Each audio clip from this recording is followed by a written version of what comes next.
అందరికీ నమస్తే అండి. జగన్ గారు పెట్టినటువంటి ఒకే ఒక్క ప్రెస్ మీట్ తో తన కుటుంబ చరిత్రనే మళ్ళీ ప్రజల ముందుకు తీసుకొస్తున్నాడండి. ఏదైతే జగన్ మాట్లాడినటువంటి మాటలు ఉన్నాయో ఆ మాటలు తనకు తానే సెల్ఫ్ గోల్ వేసుకున్నట్లు తన కుటుంబ చరిత్రనే మళ్ళీ ప్రజల ముందుకు తెచ్చుకున్నాడా అనేటటువంటి వాదనలు జరుగుతున్నాయి. ఇప్పుడు ఆంధ్రప్రదేశ్ రాజకీయాల్లో ఇదే ఇప్పుడు నడుస్తున్నటువంటి టాపిక్ అన్నమాట. వైఎస్ జగన్మోహన్ రెడ్డి గారు ఇటీవల విలేకరుల సమావేశం ఒకటి మీరు చూసే ఉంటారు. తన తండ్రి తాతలను శాంతి దూతలుగా చూపిస్తూ వాళ్ళ హత్యలకు నారా చంద్రబాబు నాయుడు గారి కారణమని ఆరోపించారు. కానీ రాజకీయంగా చూస్తే జగన్ గారి ఈ అంశాన్ని లేవనెత్తడం ద్వారా తనకే పెద్ద డ్యామేజ్ చేసుకున్నాడని ప్రత్యర్థి వర్గాలు అంటున్నాయి. కొంతమంది రాజకీయ విశ్లేషకులు కూడా మాట్లాడుకుంటున్నారు. ఎందుకంటే ఇప్పటి వరకు చాలా మందికి తెలియనటువంటి వైఎస్ఆర్ కుటుంబ చరిత్ర, వైఎస్ఆర్ కుటుంబానికి ఉన్నటువంటి ఫ్యాక్షన్ చరిత్ర మళ్ళీ తెర మీదకి వచ్చిందండి. తెలుగుదేశం పార్టీ నాయకులు కావచ్చు, పాత ప్రత్యర్థులు కావచ్చు, వరుసగా ప్రెస్ మీట్లు పెట్టి వైఎస్ రాజారెడ్డి, వైఎస్ రాజశేఖర రెడ్డి కాలంలోని ఘటనలు ఏవైతే ఉన్నాయో, అప్పట్లో జరిగినటువంటి సంఘటనలు ఏవైతే ఉన్నాయో అవన్నీ బయటకు తీస్తున్నారు. ఎప్పుడో మర్చిపోయారు జనాలు, ఆ టాపిక్కే లేదు. జగన్మోహన్ రెడ్డి ఏం చేశారు? ఏదో మాట్లాడాల్సింది మాట్లాడి ఇప్పుడు ఏదైతే పార్టీ ఉందో ఆ పార్టీకి సంబంధించి వాళ్ళు చేస్తున్నటువంటి పనుల్ని విమర్శించు, పనులు ఇంకొద్దిగా వేగవంతం అవ్వాలి, ప్రజలకు మీరు ఏం చూపిస్తున్నారు, ఏమి ఉపాధి కల్పిస్తున్నారు, ఇవన్నీ కూడా అడగొచ్చు, తప్పులేదు ప్రెస్ మీట్లలో ఒక ప్రత్యర్థి పార్టీ నాయకుడిగా. కానీ ఆయన చేసింది ఏంటి? సెల్ఫ్ గోల్ అనమాట. ఇలా చాలా మటుకి బయటకు వస్తూ ఉన్నాయండి. ఇప్పుడు రాజారెడ్డి, వైఎస్ రాజారెడ్డి, జగన్మోహన్ రెడ్డి తాత, ఆయన చేసినటువంటి హత్యలు అన్నీ ఇన్ని కావండి. అలాంటి రక్త చరిత్ర కలిగినటువంటి నేపథ్యం ఏదైతే ఉందో ఆ నేపథ్యాన్ని మళ్ళీ ప్రజలు గుర్తు చేసుకునేటటువంటి పరిస్థితి జగన్మోహన్ రెడ్డి తీసుకొచ్చాడు. వాళ్ళు బాధితులు కాదు, హంతకులు అనేటటువంటి విమర్శలు మళ్ళీ వినిపిస్తున్నాయి. నేను కూడా ఒక వీడియోలో పౌర హక్కుల సంఘం వాళ్ళు రాసినటువంటి కడప జిల్లా పాలెగాళ్ళు అనేటటువంటి పుస్తకాన్ని ప్రస్తావించారు. అప్పట్లో ఆ వీడియో చూశాను నేను. ఆ పుస్తకంలో పెద్ద భాగం ఏముంటుందంటే రాజారెడ్డి, రాజశేఖర రెడ్డి కాలంలో జరిగినటువంటి ఫ్యాక్షన్ రాజకీయాలు, దాడులు, భూ వివాదాలు, హత్యారోపణలు, వీటి గురించి ఆ పుస్తకం మొత్తం ఉంది. ఇప్పుడు తవ్వే కొద్దీ కొత్త ఆరోపణలు బయటకు వస్తున్నాయి. వాస్తవానికి రాజారెడ్డి మీద 1962లోనే రౌడీ షీట్ నమోదైందని అప్పటి రికార్డులు చెబుతున్నాయని ప్రత్యర్థులు చెబుతున్నారు. 1962లోనే వైఎస్ జగన్మోహన్ రెడ్డి తాత అయినటువంటి రాజారెడ్డి మీద రౌడీ షీట్ ఉంది. అంతటి రక్త చరిత్ర అనమాట ఆయనది. అంటే ఆయన హత్యకు దాదాపు 40 ఏళ్ల ముందే ఫ్యాక్షన్ జీవితం మొదలైందని విమర్శిస్తున్నారు ఇప్పుడు విమర్శించే వాళ్ళంతా కూడా. 1964లో తాను పనిచేస్తున్నటువంటి గనుల యజమాని వెంకట నరసయ్య హత్య కేసు కావచ్చు, గనులు స్వాధీనం చేసుకున్నటువంటి ఆరోపణలు కావచ్చు, ఇవన్నీ పౌర హక్కుల సంఘం పుస్తకంలో ఉన్నాయని కూడా చాలా మంది చెప్తున్నారు.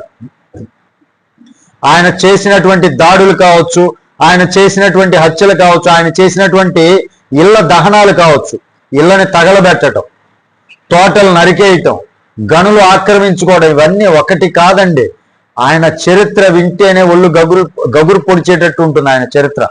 రాజారెడ్డి రక్త చరిత్ర అంటారు అందరూ కూడా. ఇలా అనేక చట్ట వ్యతిరేకమైనటువంటి ఘటనలు ఆయన రాజకీయ ఎదుగుదల సాధించారనేటటువంటి ఆ ఘటనలతోనే ఆయన రాజకీయ ఎదుగుదల సాధించారు అనే ఆరోపణలు ఇప్పుడు మళ్ళీ సోషల్ మీడియాలో వైరల్ అవుతున్నాయి. తన గొయ్యి తానే తీసుకుంటున్నాడు జగన్మోహన్ రెడ్డి ఇలాంటివన్నీ కూడా ప్రస్తావిస్తూ. ఇక్కడే అసలు షాకింగ్ అయినటువంటి కథ మొదలైందండి.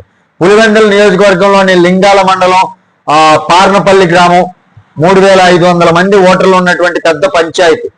ఆ గ్రామంలో జొన్నగడ్డల సత్యనారాయణ అండ్ సూర్యనారాయణ అనేటటువంటి అన్నదమ్ములు, తెలుగుదేశం పార్టీ కీలక నాయకులు.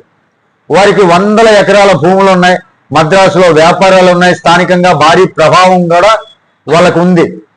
అప్పుడు పులివెందుల్లో డిఎన్ రెడ్డి వర్గం చాలా బలంగా ఉండేది. ఆ తర్వాత వైఎస్ఆర్ కుటుంబం రాజకీయంగా ఎదిగింది.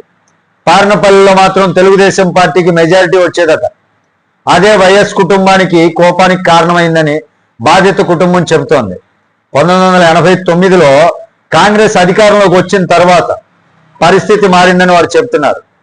ముందు కేసులు ఉన్నాయి, తర్వాత బెదిరింపులు చేశారు, చివరకు గ్రామం పైనే దాడి జరిగిందనేటటువంటి ఆరోపణలు కూడా ఉన్నాయి. 1990 సెప్టెంబర్లో రాజారెడ్డి అంటే వైఎస్ వివేకానంద రెడ్డి అనుచరులతోటి కలిసి 100 మందికి పైగా గూండాలను తీసుకొని గ్రామంపై దాడి చేశారనేటటువంటి ఆరోపణలు కూడా ఉన్నాయి. అంటే వాళ్ళు చేసినటువంటి పనులన్నీ ఇప్పుడు ఎవరు గుర్తు చేసుకోవాలా, జగన్మోహన్ రెడ్డి తనకు తానుగా గుర్తు చేసినట్లయింది పరిస్థితి. ఇక్కడ కథ మరింత భయంకరంగా మారిపోతుందండి. సోషల్ మీడియాలో ఇళ్ల గోడలు కూల్చేందుకు డ్రిల్లింగ్ మిషన్లు తెచ్చి హోల్స్ చేసి డైనమైట్లు పెట్టి పేల్చే సంఘటనలు కూడా ఉన్నాయంట. అంటే ఎంత క్రూరత్వం ఆయన మెదడులో ఉందో చూడండి. 7 ఇళ్ళు ఆయన పెట్టినటువంటి డైనమైట్ల ద్వారా నేలమెట్టమయ్యాయని చెప్తున్నారు. మహిళలను బయటికి లాగి మరీ అవమానించారని, ఇళ్లలోని సామాన్లు ఏవైతే ఉన్నాయో ఆ సామాన్లు ట్రక్కులో వేసుకొని వెళ్ళిపోయే వాళ్ళని బాధిత కుటుంబాలన్నీ చెబుతున్నాయి. ఇప్పుడు కూడా ఈ దాడి మొత్తం జరుగుతుండగా రాజారెడ్డి వివేకానంద రెడ్డి జీబులపై కూర్చొని చూస్తూ ఉన్నారనేటటువంటి ఆరోపణ కూడా చేస్తున్నారు. అంటే ఒక సినిమా స్టైల్లో వాళ్ళు నిర్వహించినటువంటి దాడులు ఇవన్నీ ఇప్పుడు ఎవరైనా ప్రస్తావించారా అంటే లేదండి. జగన్మోహన్ రెడ్డి తనకు తానుగా ఇవన్నీ బయటకు వచ్చేటట్లు చేసుకుంటున్నాడు. ఇక అప్పట్లో వాళ్ళు అక్రమాలు అక్కడితో ఆగాయంటే అక్కడితో ఆగలేదండి. ఆ పేర్లలో ఒక ఇళ్లలో ఉన్నటువంటి ఆవు కూడా చనిపోయిందట. ఆ దృశ్యం చూసినటువంటి పెద్దమ్మ, మా ఆవు ముక్కలైనట్టే మీరు కూడా ముక్కలై చస్తారు అని శపించిందని కుటుంబ సభ్యులు చెప్తున్నారండి. అంటే ఆ ఆవు శాపం ఏదైతే ఉందో ఆ శాపం వాళ్ళని వెంటాడుతోంది. రాజారెడ్డి ముక్కలై చనిపోయాడు, అంటే నరికి చంపేశారు ముక్కలుగా. వివేకానంద రెడ్డి గొడ్డలతోటి వేట్లేసి చంపేశారు. వైఎస్ రాజశేఖర రెడ్డి హెలికాప్టర్ ప్రమాదంలో ముక్కలైపోయాడు. ఏ ఆనవాళ్ళు రాజశేఖర రెడ్డితో కూడా తెలియని స్థితి అది. మరి ఆ ఆవు శాపం వెంటాడుతుంది అన్నట్లుగా కూడా కొంతమంది మాట్లాడుతున్నారండి. ఆమె శాపించింది కదా, ఆ శాపం ఆవు ముక్కలుగా ఎలాగైతే చనిపోయిందో ఆయన పెట్టినటువంటి బాంబు పేలుల వల్ల, అలాగే మీరంతా నాశనం అయిపోతారని ఆమె పెట్టినటువంటి శాపం తగులుతుంది అని మాట్లాడుకుంటున్నారండి. ఆ తర్వాత చూసినటువంటి ఘటనలు చాలా మంది ఇది విధి తీర్పు సోషల్ మీడియాలో ఇవన్నీ కూడా మొత్తం అంతా కూడా బయటికి తీస్తున్నారు. 8 ఏళ్ల తర్వాత ఏదైతే ఆ బాంబు దాడిలో ఆవు చనిపోయిందో 8 ఏళ్ల తర్వాత రాజారెడ్డి బాంబు దాడిలో హత్యకు గురయ్యారు. బాంబు దాడిలో హత్య, బాంబు వేసి ఆ తర్వాత నరికేశారు. తర్వాత వైఎస్ రాజశేఖర రెడ్డి హెలికాప్టర్ ప్రమాదంలో మరణం, మరో దశాబ్దానికి వివేకానంద రెడ్డి దారుణ హత్య. ఈ 3 మరణాలను ఇప్పుడు ప్రత్యర్థులు పాప ఫలితం అంటూ రాజకీయంగా వాడుకుంటున్నారండి. అయితే ఇక్కడ గుర్తుంచుకోవాల్సినటువంటి విషయం ఒకటి ఉంది. ఇవన్నీ రాజకీయ ప్రత్యర్థులు కావచ్చు, బాధిత కుటుంబాలు కావచ్చు, పాత పౌర హక్కుల రచనలో వచ్చినటువంటి ఆరోపణలు మాత్రమే. చట్టపరంగా పూర్తిగా నిరూపితమైనటువంటి తీర్పులు ఇక్కడ ఎక్కడా కూడా మనకి బయటపట్ల. ఇవి చట్టపరంగా ఎక్కడా కూడా నిరూపితం అవలా. ఆ రచనలో భాగంగాను బాధిత కుటుంబాలు ఏదైతే బయటకు వచ్చి చెప్తున్నారో ఆ కథనాలు మాత్రమే అన్నమాట. కానీ ఇవన్నీ కూడా ఎప్పుడు బయటకు వచ్చాయి? జగన్ చేసినటువంటి వ్యాఖ్యల తర్వాత ఈ చరిత్ర మొత్తం మళ్ళీ ప్రజల ముందుకు రావడం మొదలు పెట్టారనమాట. ఒకప్పుడు ఎలక్ట్రానిక్ మీడియా ఉండేది. రాజువయ్య మహారాజువయ్య అంటూ వైఎస్ రాజశేఖర రెడ్డిని మహానేతగా చూపించిందని విమర్శకులు అంటున్నారు. కానీ ఇప్పుడు సోషల్ మీడియా యుగం. పాత కథలు, పాత కేసులు, పాత ఆరోపణలు అన్ని మళ్ళీ బయటికి తీసుకొచ్చి మళ్ళీ వైరల్ చేస్తున్నారు. జగన్ అనుకున్నది ఒకటి, ఆయన మాట్లాడేటప్పుడు సింపతి వర్కౌట్ అయింది అనుకున్నాడేమో, కానీ జరుగుతుంది మాత్రం ఇంకొకటి. చంద్రబాబుపై దాడి చేయాలని చేసినటువంటి ప్రయత్నం చివరికి వైఎస్ కుటుంబ చరిత్రలోనే మళ్ళీ దేశం ముందుకు తెచ్చిందని రాజకీయ విశ్లేషకులు చెప్తున్నారు. ఇప్పుడు ఇక్కడ అందరిలో వస్తున్నటువంటి ప్రశ్న ఒకటేనండి, వైఎస్ కుటుంబం నిజంగా బాధించబడినటువంటి బాధితులా, లేక రాయలసీమ ఫ్యాక్షన్ రాజకీయాలు చేస్తూ ప్రతీకలుగా మిగిలిపోయినటువంటి కుటుంబం, ఫ్యాక్షన్ ప్రతీకలుగా మిగిలిపోయినటువంటి కుటుంబం?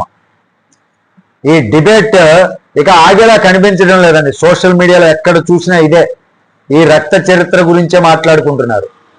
పాపం జగన్మోహన్ రెడ్డి అనుకున్నది ఒకటి, జరుగుతుంది ఒకటి. మరి దీనిపైన మీ అభిప్రాయం ఏంటి అనేది కామెంట్ రూపంలో తెలియజేయండి. వీడియో నచ్చితే ఖచ్చితంగా లైక్ చేయండి, ఛానల్కి సబ్స్క్రైబ్ చేసుకున్నాను కొంచెం సపోర్ట్ చేయండి. Thank you.